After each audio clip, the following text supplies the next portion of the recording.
Dalam Islam ada kode. Kalau cewek ditanya pendapatnya setuju apa enggak dilamar oleh seorang perempuan, maka jawaban iyanya seorang perempuan itu adalah diam. Sedangkan laki-laki kalau diam berarti enggak.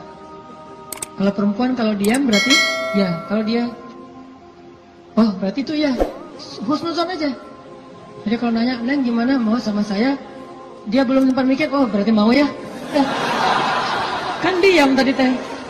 Jadi diam seorang perempuan kata Nabi adalah ridho. Diamnya adalah ridho. Karena kalau dia tidak ridho, dia mungkin akan merespon dengan bahasa-bahasa yang baik. Atau bahasanya bukan diam, pasrah. Saya ikut aja gimana emak sama abah gitu. Ini berarti ridho. Bukan berarti dia, kamu kok gitu sih sama aku, kamu nggak sayang, nggak cinta dan segala macam gitu. Dia kan nggak akan ngomong kayak gitu. Dia diam. Atau dia bilang, ya udah ikut aja, berarti dia ridho. Itu sifat perempuan yang sebenarnya. Pada dirinya itu ada malu. Dan malu, by the way, teman-teman, pada diri perempuan adalah mahkota. Makin besar rasa malunya, makin tinggi nilainya. Makin besar rasa malunya, makin besar mahkota yang dia pakai. Jadilah dia seorang putri. Makin besar, jadilah dia seorang ratu. Mahkotanya perempuan yang solehah adalah istihya, punya sifat malu-malu, nggak pakai in.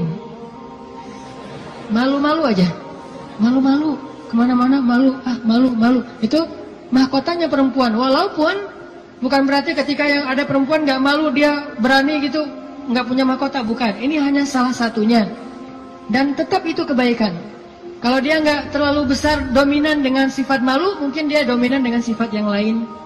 Tapi yang jelas, sifat malu ini kebaikan. Kata Nabi, kalau tidak punya malu, maka seseorang akan lakukan apa yang dia suka. Berarti malu itu sebagian dari kehormatan. Malu itu sebagian dari harga diri. Sehingga kalau orang udah nggak punya sifat malu, maka dia kehilangan harga diri dan kehormatan, dia akan lakukan apapun yang dia suka. Jadi malu anugerah dari Allah untuk perempuan. Aisyah pemalu. Saking pemalunya Aisyah, kalau lagi malu wajahnya kemerah-merahan, pink. Pink dalam bahasa Arab humayro. Pink itu humayro. Aisyah itu kalau lagi malu pink wajahnya. Sehingga kalau Nabi melihat wajah Aisyah pink, humayro, Nabi senang melihat Aisyah, oh Aisyah lagi malu, Aisyah lagi senang, Aisyah lagi tersipu-sipu, sehingga wajahnya menjadi pink. Aisyah itu seorang perempuan yang sangat pemalu, sama dengan Maryam, sama dengan Khadijah, sama dengan Fatimah, perempuan yang sangat pemalu. Coba teman-teman renungkan kisah gimana pemalunya Aisyah. Pernah ketika Rasulullah SAW sudah wafat, kan Rasulullah itu dimakamkan di dalam rumah Aisyah. Soalnya SOP para nabi, mereka dimakamkan di tempat mereka wafat, nggak boleh dipindahkan. Itu udah jadi SOP-nya para nabi itu. Jadi kalau meninggalnya di sini, ya udah di sini dimakamin, nggak boleh ke pemakaman khusus tempat lain atau pemakaman umum, nggak boleh. Jadi karena Rasulullah wafatnya di atas pangkuan Aisyah di kamarnya, maka kamar itu jadi tempat Rasulullah dimakamkan, makam di situ, dibuat kayak ruangan. Setiap hari Aisyah duduk di situ, dia buka hijabnya, dia duduk di makam Nabi sambil mungkin dia di situ ngobrol, mungkin dia berzikir, bukan sengaja zikir di dalam makam ya, tetapi dia kangen sama Nabi, duduk di sebelah Nabi, seolah-olah dia pengen mengenang waktu dulu sering zikir berdua sama Nabi sambil Nabi tidur di atas pangkuan Aisyah zikir. Bayangin. Kalau kita zikir jomblo itu duduk, beda ya zikir jomblo sama zikir orang udah nikah. Kalau jomblo zikirnya duduk, tiba-tiba ngeblak ke belakang gitu ya. Kalau udah nikah, zikirnya nggak perlu ngeblak ke belakang, zikirnya sambil berbaring di atas pangkuan kekasihnya. Atau kadang-kadang zikirnya sambil bersandar, jadi punggung dengan punggung, satu menghadap ke utara, satu menghadap ke selatan. Sama-sama memberikan punggungnya jadi kayak kursi gitu, bersandar kepada kekasihnya, zikir. Nanti pas sudah beberapa menit lihat, wah kamu 1000, saya baru 200, ngapain aja kamu kok 200, ngahuleng gitu ya, mikirin kamu, jadi zikirnya 200. Berarti yang zikirnya 1000, kamu mikirin apa? Saya ingat Allah. Lah kamu kenapa 200? Saya ingat kamu. Romantis dalam zikir. Artinya Aisyah tuh teringat masa-masa zikir dengan Rasul, sholat sunnah bareng dengan Rasul. Kan saya sering cerita tuh, Rasulullah kalau malam tahajud, beliau sholat tahajud sendiri dulu, nggak ngebangunin Aisyah. Kenapa? Karena tahajud Nabi itu di atas standar manusia biasa. Kalau ngebangunin Aisyah kasihan, nggak akan kuat Aisyah. Ini sayangnya Nabi kepada Aisyah, sampai dalam bab ibadah aja diringankan selama tidak melanggar syariat. Nabi nggak mau ngeberatin Aisyah sholat tahajud bareng dengan Nabi. Aisyah, tahajud yuk. Hayu, kata Aisyah. 1 rakaat Al-Baqarah, Ali Imran, An-Nisa, Al-Maidah, Al-An'am. Siapa yang kuat? Nggak usah Aisyah, Abdullah ibnu Mas'ud aja pernah jadi makmum dadakan di belakang Nabi, itu hampir batal sholatnya. Wah, Nabi lagi sholat tahajud, nggak makmumin ah. Udah aja, makmumin. Nabi baca Alif Lam Mim Dzalikal Kitabul La Raiba Fi. Abdullah masih antang-antang aja. Lama-lama kok udah setengah juz ya perasaannya. 1 juz, 2 juz, sampai selesai Al-Baqarah. Mulai ini Abdullah curiga nih, Masuk lagi Alif Lam Mim Ali Imran. Masuk lagi Ya Ayuhan Nas An-Nisa. Masuk lagi Al-Maidah. Masuk Al-An'am 7 juz 1 rakaat. 7 juz 1 rakaat. Kita 1 rakaat 7 surat. An-Nas, Al-Falaq, Al-Ikhlas. Dari ujung aja pokoknya 7 surat. Ini 7 juz 1 rakaat. Atau kadang-kadang kita 7 rakaat 1 surat, yaitu Al-Ikhlas terus. Asal sholat pasti Al-Ikhlas. Walaupun kalau dia membaca Al-Ikhlas itu karena cinta kepada surat itu, dia akan masuk surga dengan surah Al-Ikhlas. Masalahnya kita benar nggak sih cinta ke Al-Ikhlas? Kan kita suka pakai hadis sahabat itu ya. Ada sahabat kalau ngeimamin pasti bacanya Al-Ikhlas tuh kan. Sahabat aja bacanya Al-Ikhlas mulu. Sampai dilaporin ke Nabi, ya Rasulullah, dia tuh kalau ngimamin kurang variatif Kurang variatif gimana? Ayatnya monoton, Al-Ikhlas saja nggak ganti-ganti. Dipanggil sama Nabi, kenapa kamu bacanya kok Al-Ikhlas saja nggak yang lain? Ya Rasulullah, saya cinta dengan surat itu. Nah di surat itu disebutin sifat-sifat Allah. Nabi tersenyum mengatakan, kamu masuk surga karena apa yang kamu cintai. Pertanyaannya, kita gitu atau ada modus lain?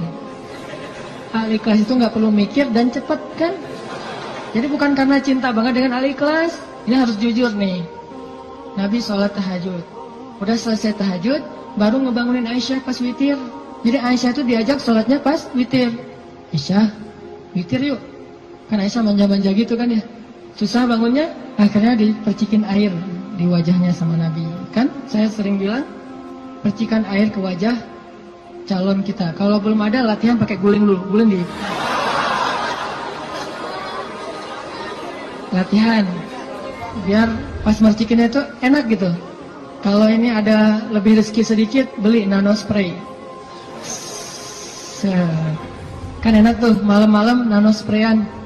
Jadi masuk ke pori-pori langsung segar gitu.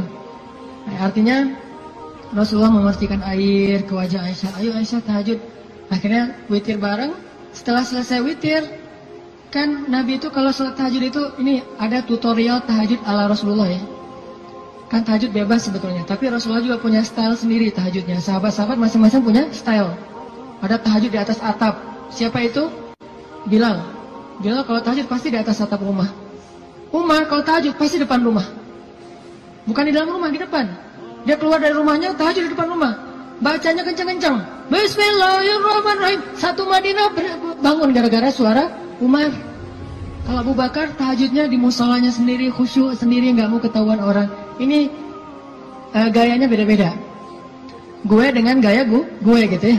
Umar di depan rumah, Bilal di atas atap, Abu Bakar sendiri di dalam mihrab. Rasulullah juga punya style. Style tahajud Nabi gimana? Beliau tidur, tahajud, witir, tidur, subuh. Jadi sebelum subuh beliau tidur dulu. Cuman tidur yang keduanya Nabi bersandar biasanya. Kalau nggak bersandar di tiang, di dinding, bersandar kepada Aisyah. Itu tahajud ala Rasulullah. Nggak mungkin kita ngikutin sunnah ini kalau belum Banyak sunnah yang kita nggak bisa ngikutin kalau belum nikah, teman-teman.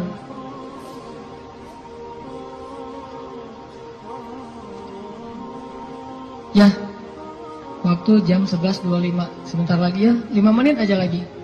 Ini kisah Musa. Lanjut ya, dipotong ya.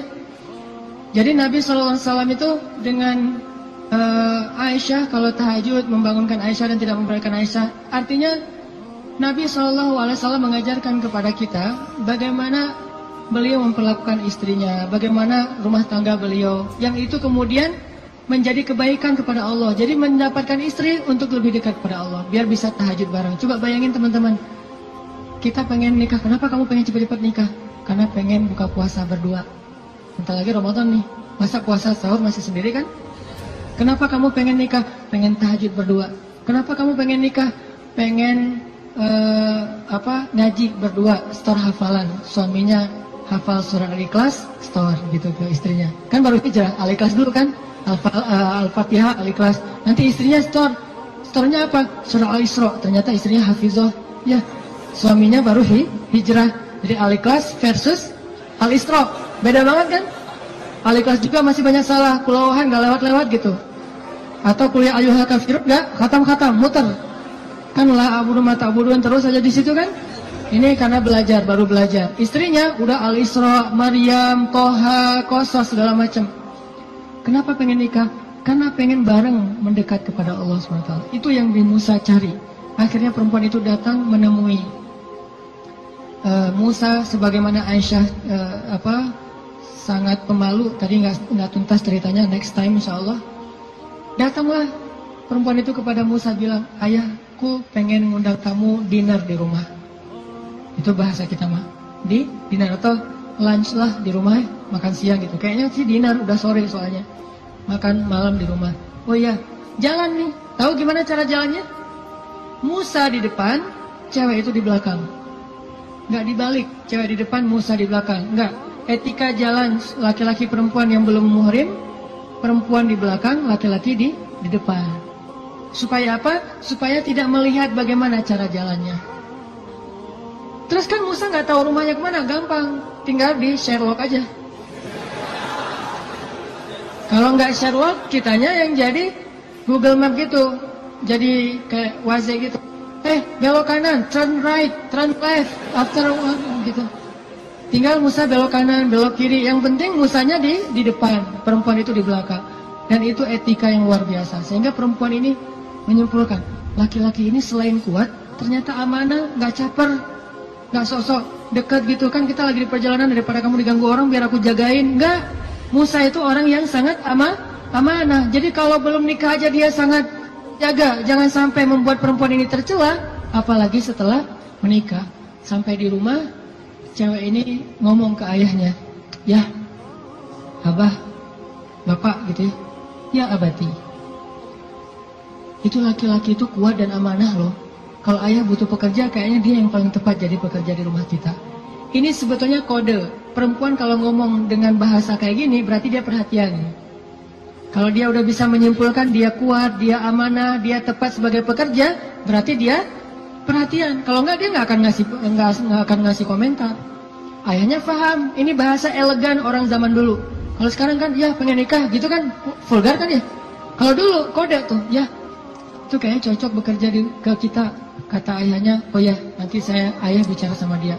Ayahnya bukan menawarkan Musa bekerja, tapi menawarkan Musa nih nikah. Saya akan nikahkan kamu dengan salah satu dari putri saya. Terserah kamu yang mana yang kamu sukai. Maharnya bekerja kepada saya selama 8 tahun. Akhirnya Musa pun menikah dengan salah satu dari 2 perempuan itu. Dan perempuan inilah yang mendampingi Musa untuk berdakwah di Mesir melawan Fir'aun. Dan inilah kisah yang luar biasa. Nabi Musa mencari cinta itu untuk lebih dekat kepada pemilik cinta. Nabi Musa mencari cinta makhluk agar bisa mendapatkan cinta Allah Subhanahu wa Ta'ala. Bukan justru ketika ngedapetin cinta makhluk kehilangan cinta Allah. Ini namanya fokus. Teman-teman, pesan moral ketiga berarti adalah apa? Setelah sawa as-sabil, banyak berdoa. Yang ketiga adalah jadilah seseorang yang menyempurnakan hubungan kita dengan Allah dengan cara menikah. Itu maksud Nabi, setengah dari agama itu adalah setelah kita menikah. Kita sempurnakan.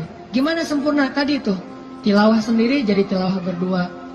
Buka puasa sendiri jadi buka puasa berdua. Tahajud sendiri jadi tahajud berdua. Bahkan ada ibadah yang kita bisa dapetin setelah menikah yang gak mungkin didapetin kalau orang belum menikah. Ibadahnya simple. Ngapain? Goler, tidur di atas sofa sambil ngelihat istri kita rempong lalu lalang, itu pahala. Jadi gini aja,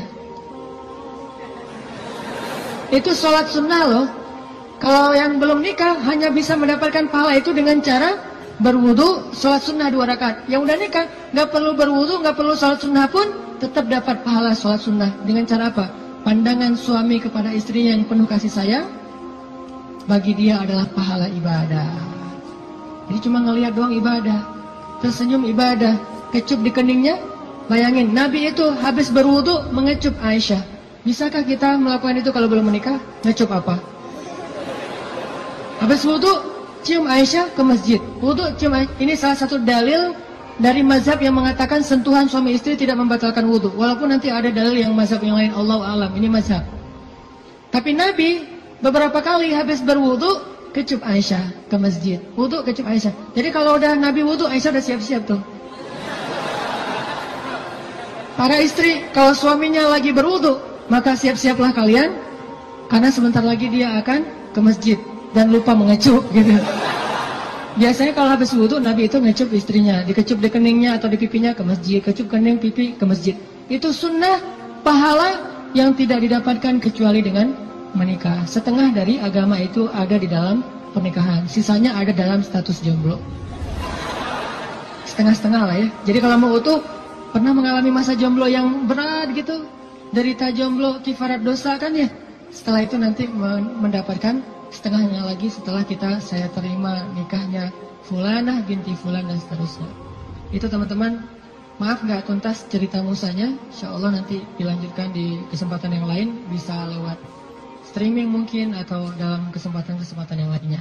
Barakallah. Salam.